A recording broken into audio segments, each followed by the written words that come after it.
And we're live! Oh my gosh. What's up, everybody? Welcome to VKH Live. I am your host, Jeff DeWitt. With me, as always, is Winona Peace. Hello. How's everybody doing? This is going to be a very special Tuesday night edition of our VKH Live series.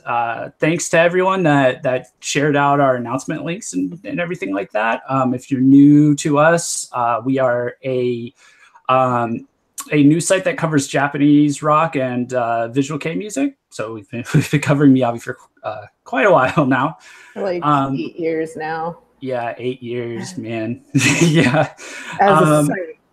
As a site, yeah. And then we were each of us individually since different, since forever. Yeah.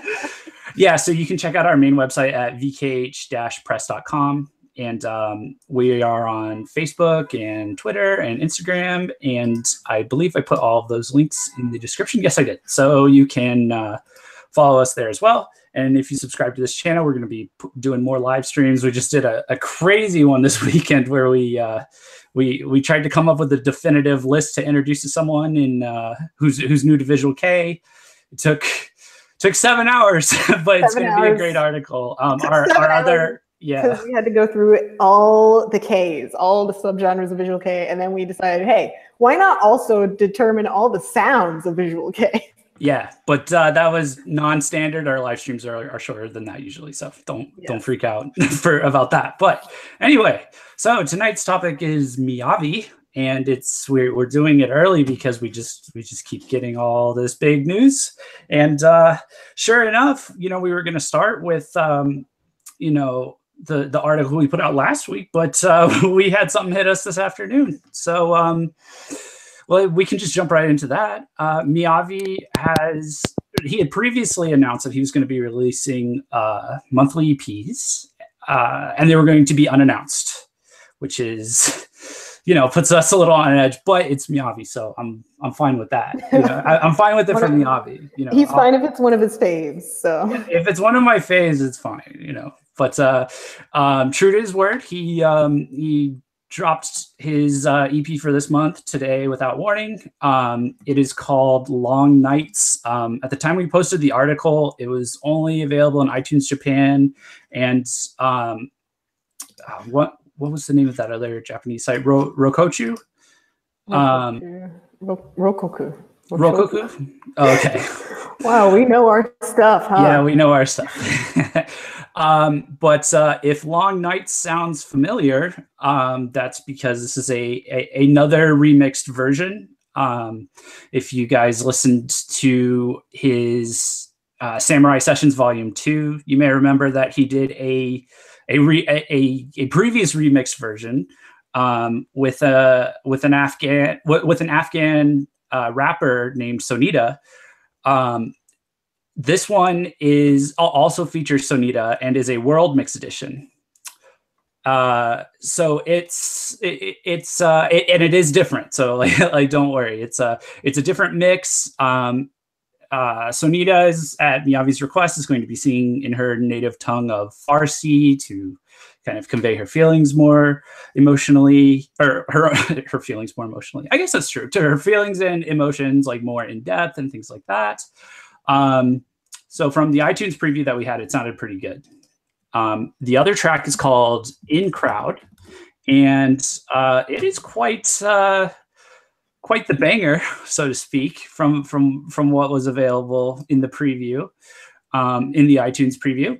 So it is it's being done in collaboration with a guy named Sean Bow, who does the vocals on this song, and it's apparently he's been playing it at some of his concerts since South by Southwest, and it's been a big hit, and I can kind of see why. It's very, very, very dancey, but like very like authentically dancey, like like it feels like a club song and stuff like that. So, hey everybody in the chat, Bryn says. Bryn Jones says VKH Press dragged me into the messy hell that is VK, but no regrets at all. Awesome. Same. I feel you, Bryn. I found VKH Press before it was VKH Press, when it was Visual K Heaven, if anyone remembers that. Yeah. And then I forced this to become VKH Press. My bad, guys. Yeah. Yeah, no. Yeah, we've all, it just kind of sucks you in after a while, I think. But you know, hey, it was worth it because we found MIYAVI, you know, and now, you know, now when I listen to, you know, like pop music and dance music, I have a little bit of a rock representation in my playlist. So grateful for that. But Winona, did you were you able to check out the previews, the iTunes previews or anything like that? No. Let me do that right now. Yeah, sure. Okay, we're gonna have a live react from Winona. Just go ahead and listen to the second track, the In Crowd, because I was listening to Long Nights just before I got onto this. So yeah, I'll have to see. We'll have to wait until like we'll have to get the whole track before I can kind of figure out exactly what the key difference is between them. All I can tell right now is that it's like it sounds to have been remastered quite a bit. It sounds a little bit fuller, I guess would be the word. But In Crowd is like the brand new track. So, but yeah, busy stuff. And let's see, any other news here that we wanted to cover for this? Yeah, so we'll just be updating the article when we have information about where it drops internationally and things like this. I really got to say, I do like the direction that he's heading on that In Crowd song, because it is the first profane song he's released in a long time. Oh yeah. That's it's been a while, right? Yeah, but it's like 2011? it's interesting because like I don't know how many people follow like hip hop here. Like this is really close to hip hop culture in terms of the lyrics, like songs like I Don't Fuck With You and stuff like that. So like with the lyrics in this being like I still don't fuck with the In Crowd, like I feel it. Like I think all of us here are like outliers in their own society. Like we like MIYAVI because he's different, right? And we're different and we can relate to him more. So it's a very relatable song, I feel like. Yeah, it's definitely on that side of the dance music scene that like starts to overlap with the hip hop culture, which is where like all the hits are coming out, at least in our country, in the States, you know. So that's probably a smart move, you know. But it does really feel even more organically like a dance track without sacrificing the guitar, which is kind of like the main experiment that's been going on with MIYAVI's like latest stuff. Is like it's just like, I mean, not even latest, just like the last 5-7 years, you know. It's like, how far can a guitarist go into dance music and pop music and still, you know, keep his rock sound? And he's succeeded so far, and the results have been very, very fun, very entertaining, very enjoyable. Yeah, so far it seems like what it takes to keep his rock sound is, one, his guitar, but two, it's like how he chooses to produce each song. Like in the last album he had released, which was Samurai Sessions Volume 2, like he really explores like the depths of like dance rock in that sense. Like how far into dance can he go and how far into rock can he go with that sound and still sound like a cohesive album, which is really interesting. Like he works with Hyde from Vamps and Masato from Cold Rain, but on the flip side he has like Ken and like Sky High and stuff like that, and it just gets really, really interesting. Yeah, Winona, I think you and I were both fans of I guess what was the first one that came out? The kind of the trap inspired ones that he's done, like Raise Me Up. And then what was the one he did with the Bonsai song on his Day 2 album? You know. Oh shoot! Sorry. No worries. Oh man, please don't take us down, YouTube. No, yeah, sorry, Mr. Google.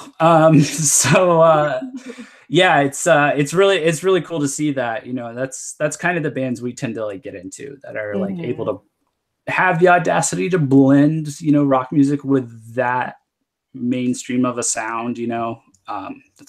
we're into the Gazette as well for similar reasons and things like that. So, MIYAVI Worldwide says, enjoying this talk session a lot. Thanks.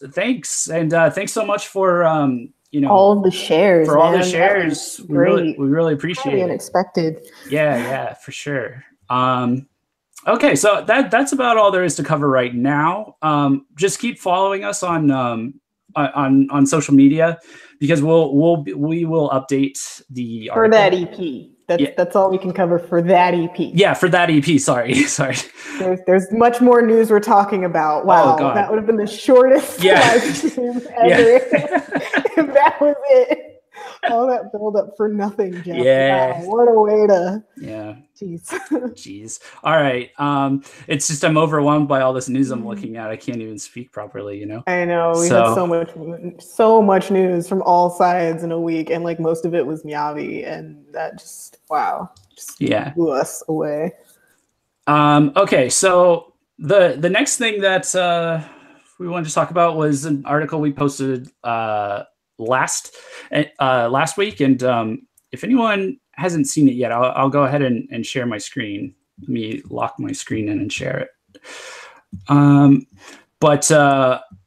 Wow, you guys like really responded to this one. Yeah. So I know what we're talking about too. Yeah. So this is you gotta look. This is MIYAVI has been. Let me zoom in a bit. MIYAVI has been confirmed to play Byakuya in Bleach's live-action movie. So, first of all, that's big news in and of itself that Bleach is having a live-action movie. We can talk about that in a second. But he has been cast as Byakuya, which is I don't remember a ton of the Bleach anime and manga because I read it when I was so young. But I do remember him being like one of the coolest characters. At least in the he was the best character, Jeff. Oh, okay. No, I'm kidding. He was like one of the best characters. I know like a ton of girls like fangirled over him the most. I'm sure because I was one of them. And Ichigo, the main character, the one who the whole story revolves around, isn't being played by MIYAVI, but that's cool. That's fine. We all agree with Byakuya here. Yeah. Pretty sure that's why that article like hit it off so well. Everyone's like, this is all like every dream came true for everyone who responded made comments like that. And it was really nice to see that. Like they all really inspired to it.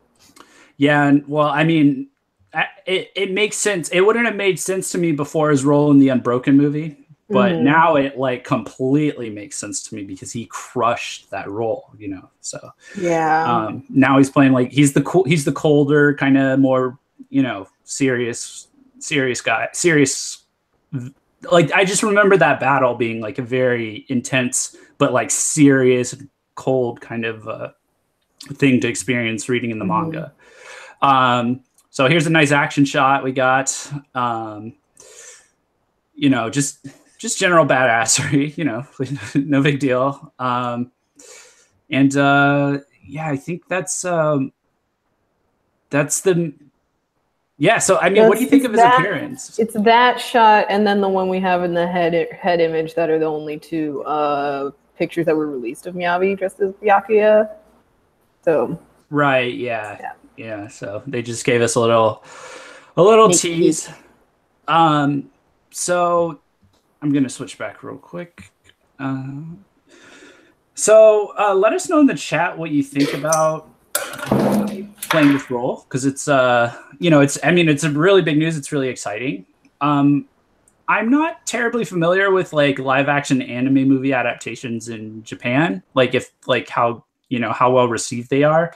I know over here in the States they are, the ones that have been made, and I guess like the ones that have been really panned have been targeted in the West, and like the Dragon Ball Evolution and like the Avatar movie and stuff like that. And they were also using very like third-rate actors and stuff like that from what I remember. So, have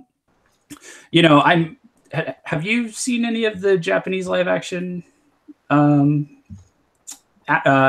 adaptations, Winona? Yes. Okay. I think like the most popular one is that everyone could remember is the Death Note live action animations, because that came in 2 parts, and Like but then there's also the drama live action. The live action drama that they released for Death Note, which is where they like kind of rewrote the story because that franchise is just so big and has been redone so many times. And like, the only live actions that I really enjoy are the Japanese ones, because it's fair to say that so far American live actions have been trash. And like the Death Note that was released here, that was awful. I hated it so much, and it came out on Netflix, and that was just bad. But I think this Bleach live action movie is going to be pretty promising, because from what I saw in the trailer, like that hollow looks amazing. Like that looks like dreams, or rather nightmares came true, like on screen. So I'm really excited to see how they animated that, because I'm just such a movie buff for like CGI animation and like motion capture and stuff. But I think the Attack on Titan film was like the only other instance where they used CGI to such a point, aside from the Death Note movie. Like, but the Attack on Titan film was kind of disappointing, and the Death Note movies were pretty good. I just think Light could have been played by a different actor. Yeah, just different opinions on different franchises, but yeah. Awesome. Steffi177 says, I think MIYAVI was a really good choice for Byakuya. He'll get the stoic and serious part of the character down. Seems like the hair is the part that's bothering most people the most.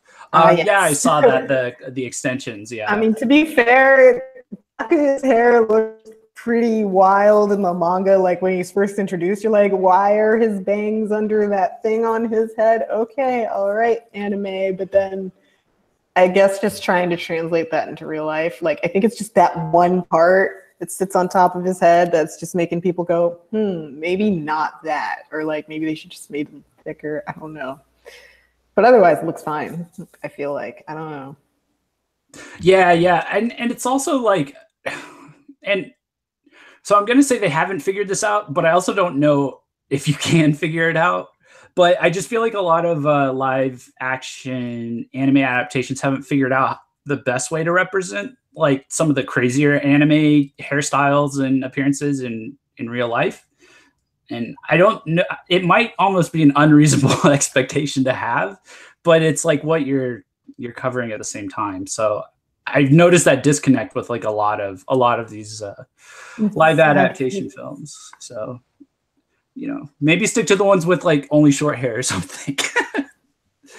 You know, no, I'm just kidding. I wanted to read a comment. First of all, Winona Bryn Jones says that we're looking gorgeous today. Thank you, Bryn. Oh, thanks. We tried. Then he says, also a VK stream dedicated to MIYAVI, who is not a VK artist. Okay, we are not. Well, I'll let you address what you're about to address, but let me just say we're not just a Visual K news website. We cover J-Rock as well. So that's why we changed our name. Yeah. So primarily. But no. Here's the story behind like why we changed our name, since Jeff brought that up. So remember that time before everyone leaves, because I'm about to say Duran Gray, don't leave. This is going to be a real short, quick story, and then I'm going to go into MIYAVI and how we feel about MIYAVI. Like, remember that time when Duran Gray said they weren't Visual K? And everybody was like, but you're totally still Visual K. And then in 2013, they were like, we're Visual K. We got bored because I asked how to. And we were like, why'd you come back to makeup? Like, I literally asked him that to his face. And he told me to my face, I got bored. And I was like, cool. So that's, I think like, and wow, I really don't know words right now, but in sense of MIYAVI, like he hasn't actually denounced it in the same way that Duran Gray and like denounced it initially. And since he hasn't denounced it, like we don't have a reason to not consider a Visual K artist. But even if he did, it wouldn't matter because of when Duran Gray had denounced Visual K at that time, we were like, okay, we totally just interviewed Shinya.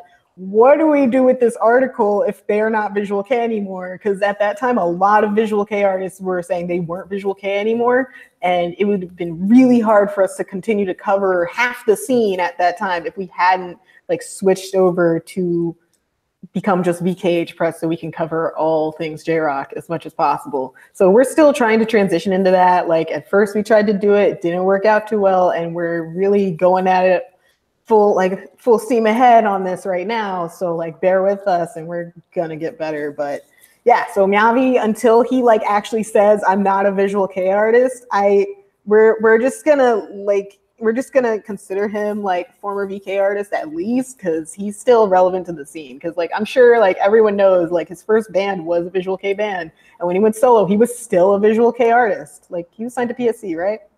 Oh yeah.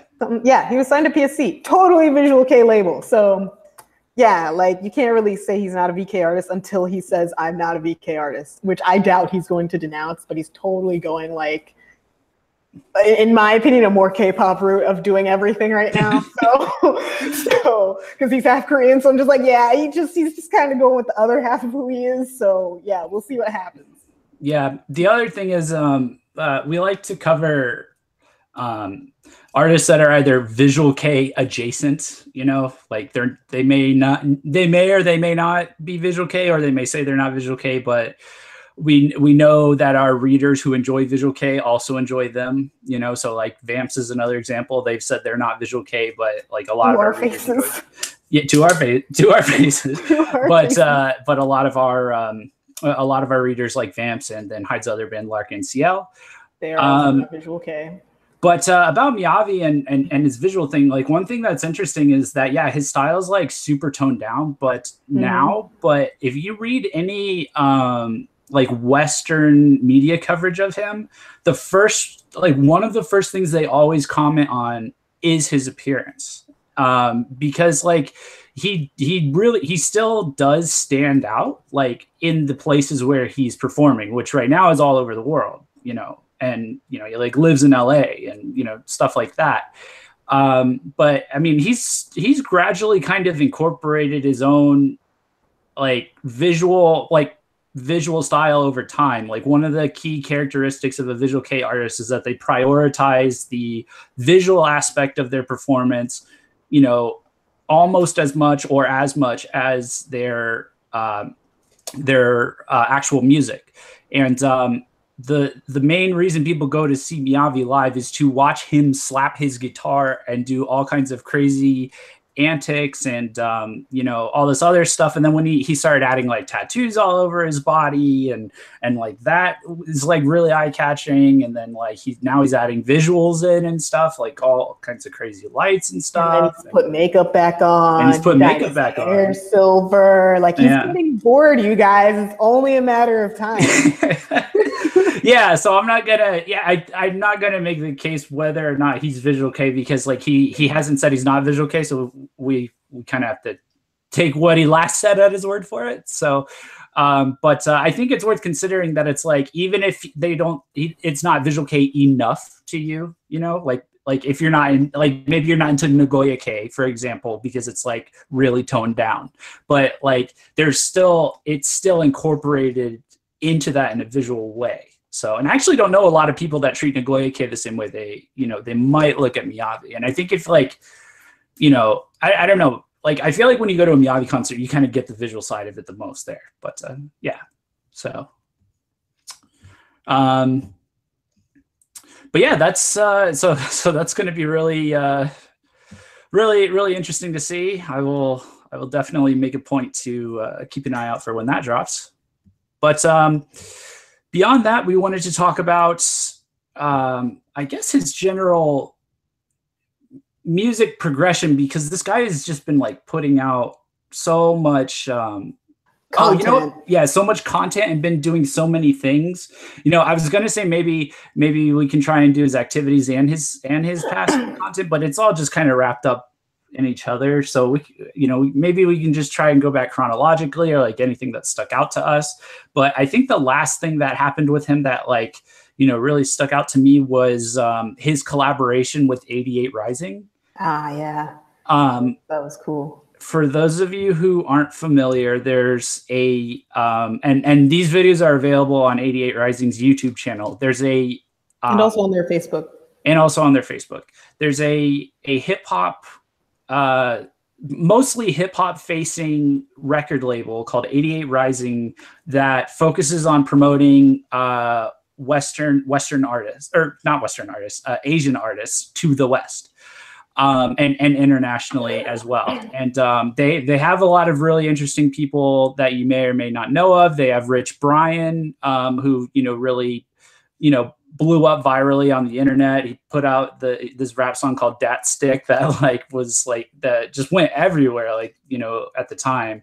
And then they have a guy there named Joji. His artist name is Joji, but he is the same guy that used to be Filthy Frank. If anyone are familiar with the crazy, wasn't he Pink something? That's what he changed his name to, right? Well, he was Filthy Frank, and then he had a hip hop artist project officially called Pink Guy, named after one of his characters and all this. Yeah. But if you're not familiar with any of that, if that doesn't ring any bells, he's the guy that invented the Harlem Shake trip. So basically, those are the kinds of people that are working with 88 Rising, and basically they're a small company, but they've just really started to they've really figured out how to get things to go continuously viral. So the artists that they work with and that they promote, when someone makes a viral video, it's usually by accident. But these guys are starting to figure out how to make it happen with every single release. So it's really exciting that MIYAVI decided to work with them, and I hope they continue to work with them in the future. But he did an acoustic in-studio cover of Rockstar by Post Malone, which is a trap rap song that was was #1 on the US charts on Billboard for 4 months last year. And then Bryn says LMAO meme rappers. Yeah, kind of. It's a bit of that. Yeah. MIYAVI's wrapped up in the memes. Yeah. So why is that so funny to you, Bryn, that he's working with them? It's actually it's really great that they have at least initially collaborated, because I would really want him to continue working with them in the future, because they are really good at making stuff go viral, and MIYAVI has the kind of music that would go viral if it's exposed enough, especially the slap stuff. So if they put out if they put out an EP if you put out an EP with them, and it was done the right way, and they advised him on the type of music he should make, that he's made in the past, and he did that, that would be huge for him. So I feel because of his collaboration with 88 Rising, we've been seeing him do more and more covers, like Lemon from Rihanna, and then the cover of Icon from Jaden Smith that got retweeted by Jaden Smith. So because he's doing these covers and putting them up online, his name's getting spread around everywhere. We know who he is. There's still a ton of people in America who don't know who he is yet, even though he was in Unbroken and had these small parts and stuff like Kong Skull Island and Stray. Doing these covers is a great opportunity for exposure, and it's a great marketing ploy, honestly. So yeah, and the more tours he does, the more people know his name, which is really similar to what Vamps did before they came here in 2014, I think, 2015, because that was one of their that was when they started hitting more and more success. And MIYAVI's doing it his own way, obviously, but by doing covers, he's exposing himself to fans of the people that he's doing covers of. Right. Yeah, exactly. So yeah, again, and he also did another acoustic cover of Havana by Camila Cabello through 88 Rising, and that was pretty great as well. I know multiple people that's the only way they're willing to listen to that song. Same. Yeah.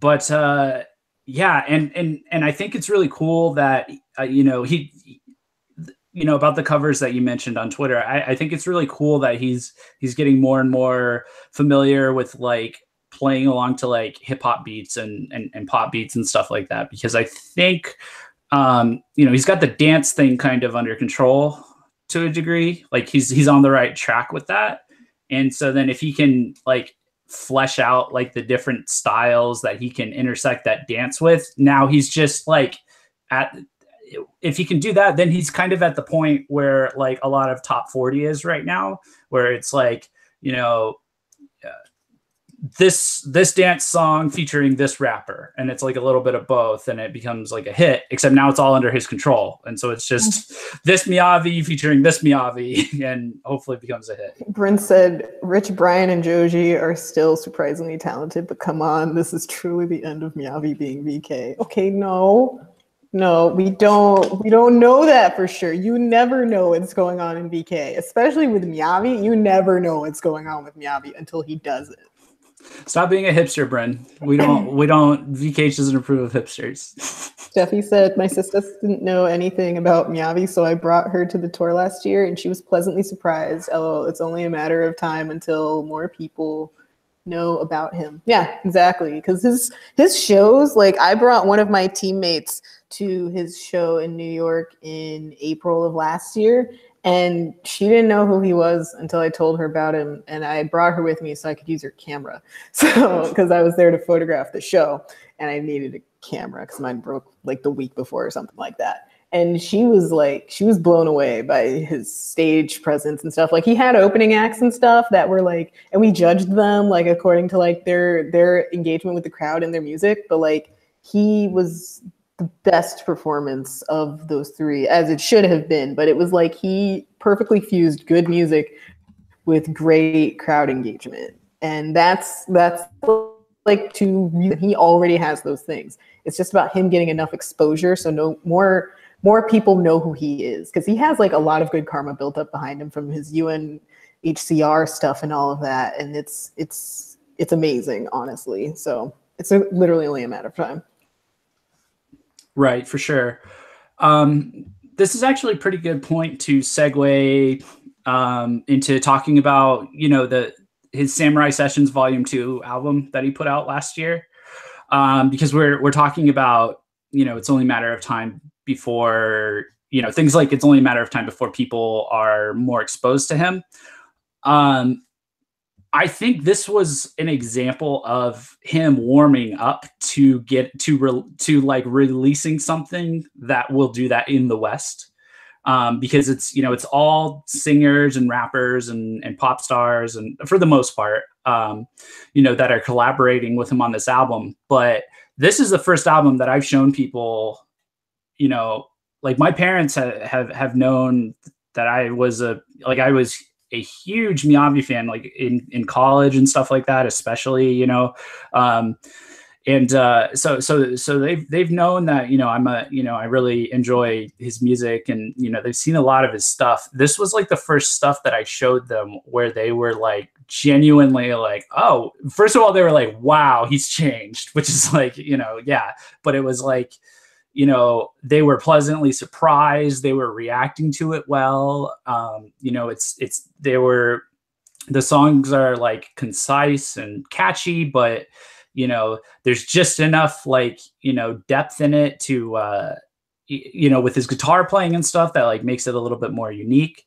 But this was the one, and I've showed it to a few other people, and like, this was the one that it's like, you know, people that don't care about, you know, rock that much, or people that, you know, only listen to mainstream music. This was the first time that I really got that reaction out of them. So have you noticed that at all, Winona, from showing any of your friends, or you know, does it feel like that? So like the people I do show MIYAVI to generally are my teammates, because I spend most of my time with them, like 40 hours a week, like a full working schedule. But yeah, when I show my teammates MIYAVI, like, because they're all like, you know, typical track and field kind of music, which is generally trap music and stuff. And MIYAVI is the closest artist to that kind of music right now. And because he's so relatable in that way, he's the first artist that I choose to show my teammates who I listen to, like what kind of music I listen to. And then they're like, wow, yeah, this is like really interesting and stuff like that. And then when it comes to like my parents and stuff, well, like my dad was in like some bands, so he has his own opinions on what music is. So I can't really comment on that. Like, right, yeah. But he thinks MIYAVI's good. Like he has his own opinions on like how MIYAVI plays the guitar, because he's like, yeah, slap guitars like was done in the past, which is true. Like it's not like Miyavi is innovating slap guitar and making it a thing again. Like he's bringing it back, and it was already a thing, but now it's like you're discovering it through MIYAVI, and it's really nice because like not a lot of people use it, and he's figuring out how to use it in a way that it can still be fresh and new and be used with all the different kinds of music that there is right now, like what's popular and how music is changing. Because music is an art form, and like any art form, it needs to change in order to continue to progress. And MIYAVI's figured out how to progress in his own way so that he doesn't stay stagnant, which is probably why he's one of the biggest artists. Right. So, yeah. Speaking of progressing in figuring out how to progress in his own way, Resonance Media MMS makes a good point. Resonance Media? I really don't think MIYAVI cares about traditional exposure. He's got a slow burn strategy that's paying off. And yeah, exactly. And that's why I was really happy to see him like, you know, do a little collaboration with 88 Rising, because that's just more validation that like he's on the right path. Because like if you've seen, there's a small like YouTube documentary about 88 Rising, and basically the general situation about them is that mainstream music does not like know that anything that they're doing is a thing at all, because it's like, you know, it's all on the internet, but they have huge sold out shows for how small they are, you know, and they're like, you know, they're like slowly weaving their way into the industry, and the artists, from everything I've seen, are just kind of able to do exactly what they want. So that's that, you know, that's pretty cool. And then yeah, Resonance, you went on to say that he's got a powerful US agency and management. He's very likely holding off on going for full commercial success. He'd have to answer to too many people, because then it would be do it again. And yeah, I totally agree. And that's like my number one fear always when like a rock band, a Japanese rock band or rock artist like tries to come into the US, is that they'll get sucked into the do it again loop. And let me say for a second, real quick, how much MIYAVI's changed over the past few years, ever since he started working, ever since he like met Angelina Jolie. Like that was the start of everything for him to change. Because like I remember when I saw him in 2011, that was one of my first concerts. It was in like DC. And I don't know how many people in this chat saw him on that tour at that time, like that world tour, but like he didn't have a set list. He just walked out on stage, played like 3 of the songs on his album at the time, which was What's My Name, and then looked into the crowd, was like, what do you guys want to hear? And everyone just started going crazy, starting to yell out names, and somebody yells super motherfucking bitch, and he goes, what did you say? And they repeat it, and he's like, oh, that's a bad word. Bitch is a bad word. But this is coming from the guy wearing a fuck you t-shirt, which is really funny. But he like, it's like stuff like that where it wasn't structured. He like just said what he wanted to at the concerts. Like nothing was really planned. Like there was a point where somebody screamed out for him to play, I think it was How to Love, and he forgot the words to the song. So he had his roadies go backstage and grab his MacBook so he could Google his lyrics and then sing the song. And that was like a really endearing, humanizing moment, because it's like, wow, same, bro. I'd forget my own things too. But like nowadays, he literally, like when I saw him in 2017, he had a song book ready. He had his lyric book ready. He had his MC scripted, had a set list. Like the first 3 songs were specifically structured so that people who were photographing him in the first 3 songs like could get good shots of him. Instead of him just like standing there singing, you got like dynamic shots of MIYAVI, like him just doing his thing on the guitar. And it was really interesting. And then after those 3 songs, you had to get out because he was literally just going to stand at the microphone and do what he had to do. And MIYAVI's just matured so much as an artist over this whole time that it's just interesting to watch as his career unfolds, because of all these different people, like all his agents who tell him what to do at this, that, and the third time. He's still who he is, and people still recognize his personality through everything he's doing. But I think he's being presented at like maybe not like his truest form, but his purest form. So this is the most marketable version of MIYAVI that we're going to see for now, and he's going to get more marketable as he moves forward. And eventually, he's just going to be like one of the most marketable artists from Asia. And I don't know how long that's going to take, but like Resonance Media said in the chat, that MIYAVI the artist is going to last. He's going to be here 20 years from now, and he'll have a long career like Hode, the guitarist. So it's going to be really interesting to watch his career. Yeah, which is really cool because it's like, you know, he's already got a family and everything. You know, he's in his late 30s now, or mid to late 30s, and he's just living his fullest life, man. And you want to talk about marketable, man? Like just like scrolling through this guy's Twitter, you know, nowadays, like we all knew that like MIYAVI was like a, you know, just like a beautiful soul, like, you know, great person, just constantly preaching love and acceptance. But like with all the different like things he's been involved with, you know, like working with refugees and, you know, teaching them guitar and, you know, playing at all these different events, and now he's hanging out with different like, he's hanging out with, you know, different like major Western figures and things like that. Like just scrolling through this guy's Twitter, which some record labels do, is like it's selling itself like really really hard right now. I also think it's pretty interesting that it's like, you know, we're way past that point now where he started changing so constantly and so drastically. I mean, I guess he's always like changed his style with each album, right? But there was like a certain point around What's My Name where I feel like he got like a lot of controversy from his fans. And then but we're at a point where he just continues to change and evolve that I think we're past the point. We're way past the point of like fans are split on MIYAVI. You're either still here and you know what you're getting yourself into, that it's going to be different from like the last album, or like you've left and you found something that's more suited to your preferences.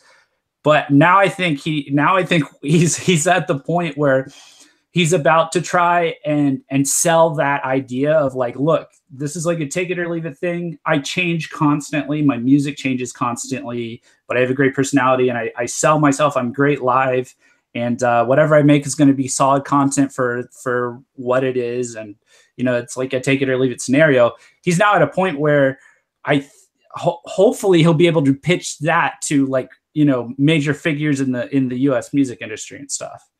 And so I'm really interested to see how that plays out, because they're not really so used to that.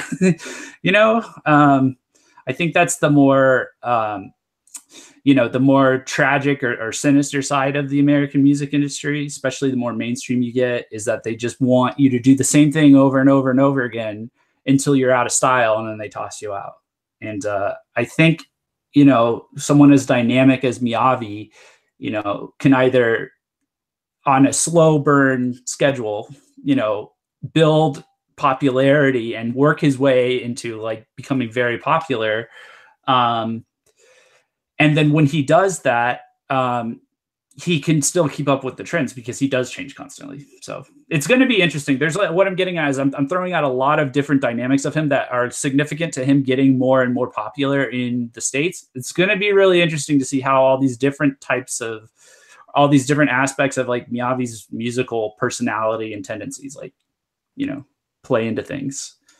I honestly think that he's that kind of artist where if somebody asked him to make a certain sound, he'd do it, but he'd find a way to do it like the way he wants to do it. Not the way they want him to do it, but he'll do it how he wants to do it. And they just have to be okay with it. And that's what keeps him going. Right. Yeah.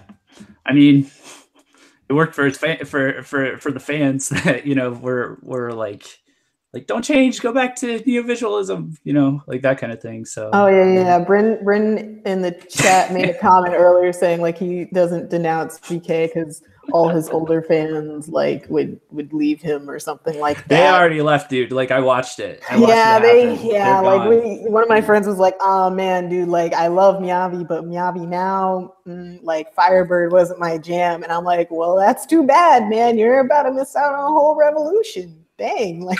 Yeah, and not to get too off topic, but like what's really interesting is that what he's done, the Gazette has been actively going through like for the last few years as well. Yeah. Because after they did Beautiful Deformity, there was a lot of pressure on them to like be like, are you going to go back to Dim? Are you going to go back to Dim? And they've just put out releases that are just torturing the people that like wanted that and only that. I remember, okay, this should be the last thing we say about the Gazette before like hella people leave us, but like when we interviewed the Gazette, we asked them like about all those people asking them to go back to Dim, and I forgot who said it. I think it was Aoi, but Aoi like gave this super eloquent answer, like if we listen to them, like then we aren't making music for us anymore. We're just making music for others. And at the end of the day, we as a band are making music for us. So like we can't go back to Dim because that's not what we want to do. And I was like, true. So like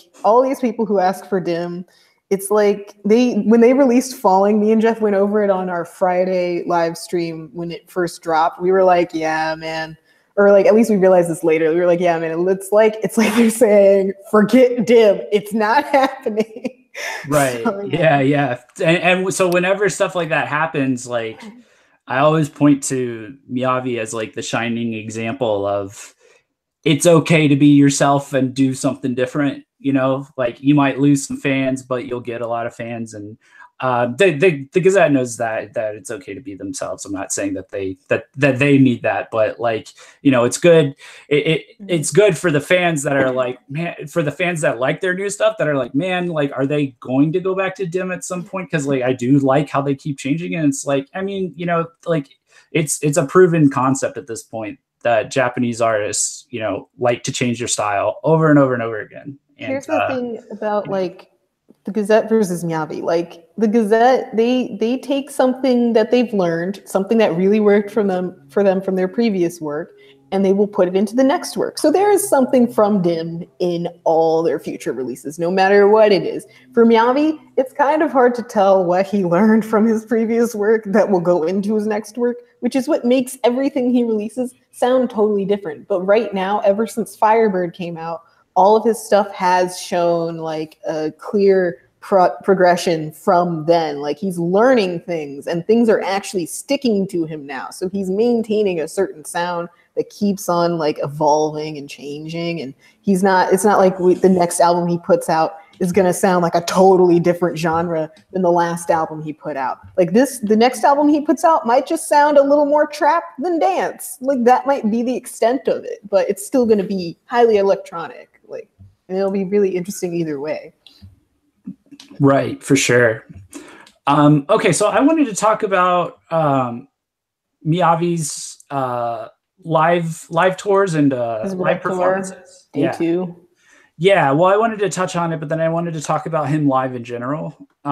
So he's, you know, is he currently on it right now? He is. He's on the tour in Japan. Okay, so yeah, he's on the Japan leg of his Day 2 World Tour.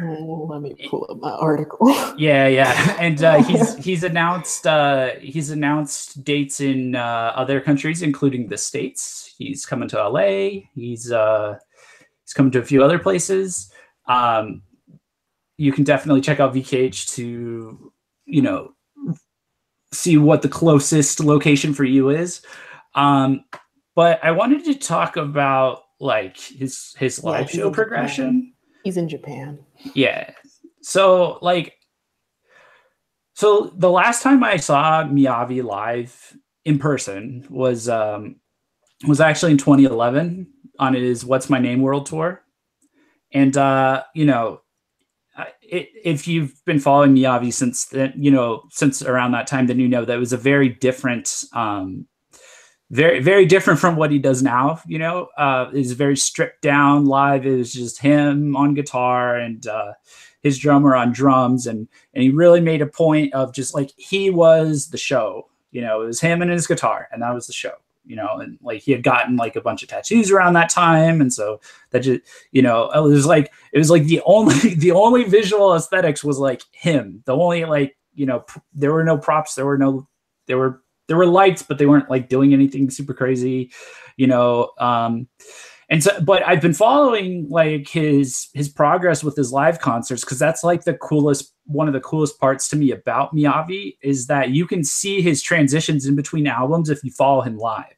So like if you just go through his discography, you're going to be like, oh wow, this, like, none of these sound the same to each other. But if you follow him and you follow like where he does performances on radio shows, or if he does performances, you know, like he puts out live DVDs all the time, you can you could have seen him slowly grow into, you know, his self-titled album where he first really started experimenting with like dance music and stuff. You could have seen the origins of like songs like Chase, or Ahead of the Light, that started out as like completely unelectronic, and then like seen them transform and then like compared it to like the more electronic releases that came out. And you know, I'm sure if you like, you know, followed him in the last couple of years, it's like the same concept, because this In Crowd song he's been playing since his that just came out today. He's been playing since I think he said since his debut, or since he performed at South by Southwest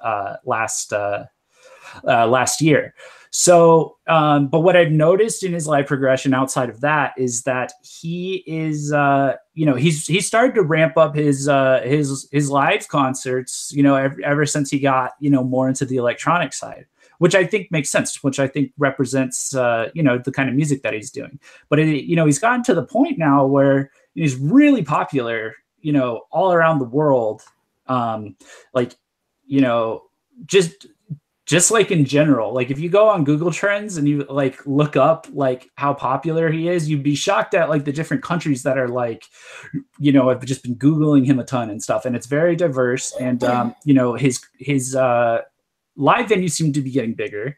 You know, the last DVD he put out was like a big old, like, you know, a whole light show and like crazy, you know, some pretty noticeable set pieces and things like that. So what I'm leading up to is, yes, Jeff, what are you leading up to in your long-winded? I'm wondering what this all seems like it's going larger and larger. So what I think I want to see next is like an arena live, or an arena tour or something like that. Like I almost feel like he's working himself up to that. Do you see that at all? In Japan or here? Wherever.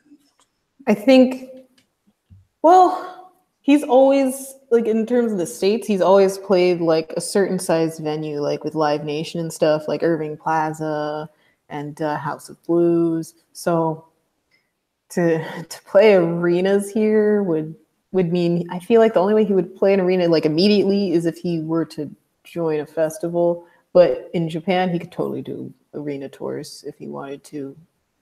Right. Definitely. Okay. Later on, like you're saying, like he's building up to it. Yeah, definitely. Yeah, because it takes more people to know him. Yeah, it just definitely seems like he's headed back in that direction. And I think one of the more magical lives that I'd seen from MIYAVI was actually that from that old that PSC special that they did for like their 10th or 15th anniversary. I don't remember which one, but it was the Peace and Smile Carnival back in like 2009 or something. But like he just came out there on his own, and this was a huge event. Like it was packed, it was surrounded 360, and there's just a spotlight on him, and he just completely owned it. Like I've absolutely respected him for like, you know, leaving that and then going on to like, you know, just kind of doing the super indie style route where he's just kind of doing his own thing and, you know, really focusing on the performance. But I feel like he's finally getting to a point where the scale of everything is like, you know, he's getting to the point where it's like he might be able to, you know, come back and try that with a vengeance, you know? J-Rock and Poppin' Girl said he always says Irving Plaza is his favorite venue, so they don't think he wants to do arena stuff anytime soon. Yeah, like the thing is he could totally still play at Irving Plaza if he wanted to. that venue would just sell out a hell of a lot faster if he had the potential to do arena stuff in the States. It's just like, you know, when an artist has their favorite venue, they're going to keep coming back to it. And it's just going to get harder and harder to see that artist at that venue. So it'll just be easier and easier for MIYAVI to sell out Irving Plaza as he gets to the point to fill arenas and stuff. Right. Yeah, maybe a more realistic expectation would be like an EDM festival or something like that. You know, I can see MIYAVI at Ultra if he gets to that point. Nyla Wood said, "You're doing good, huh? We hope." You're doing great, huh? Oh, thanks, Nyla. I appreciate that. So, but yeah, so we're probably gonna wrap up the stream in a little bit, but you know, I thought we could end by just going over some of our, you know, our favorite MIYAVI songs and, you know, and things like that.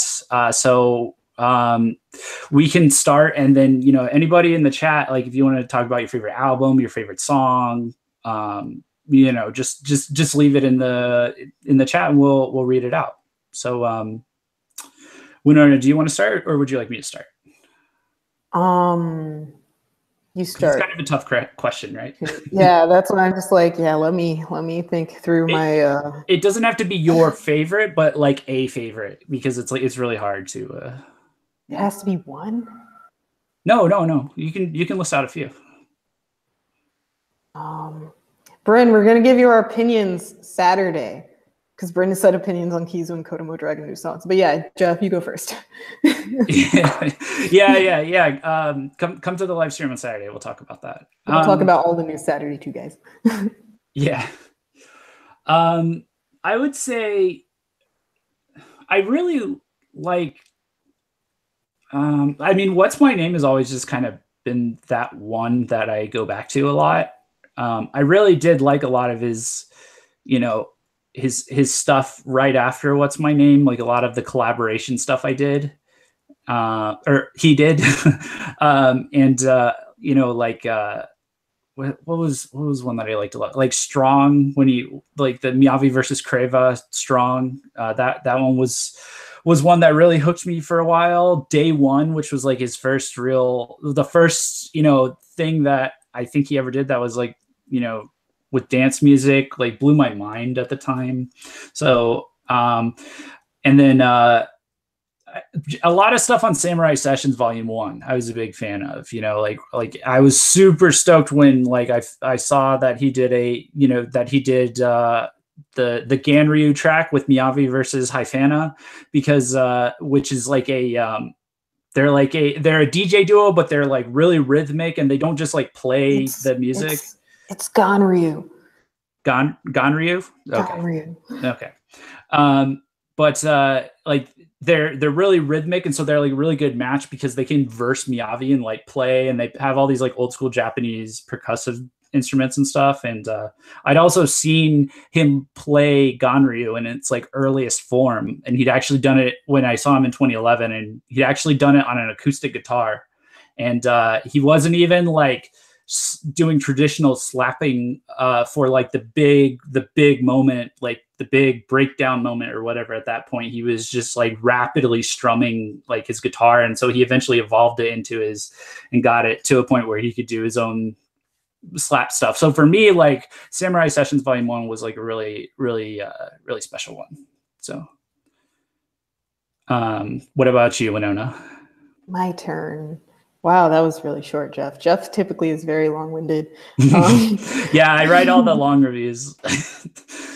Me too, but like this one they take me so long.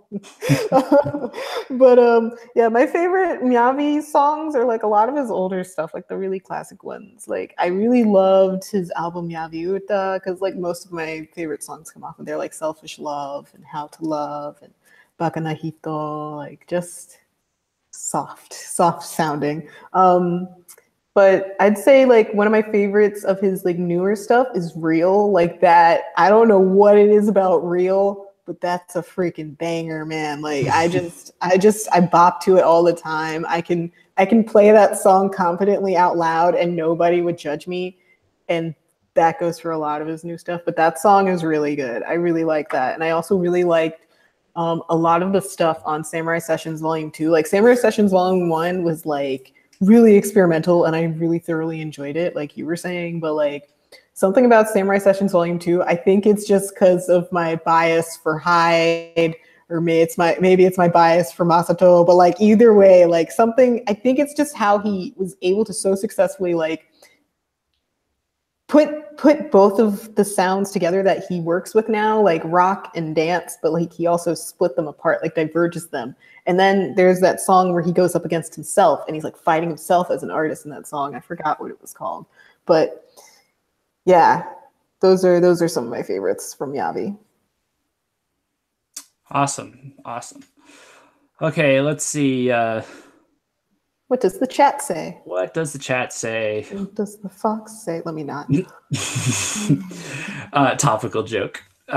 Bryn says Jibun Kakume for his solo stuff, and Jisatsu Ganbo.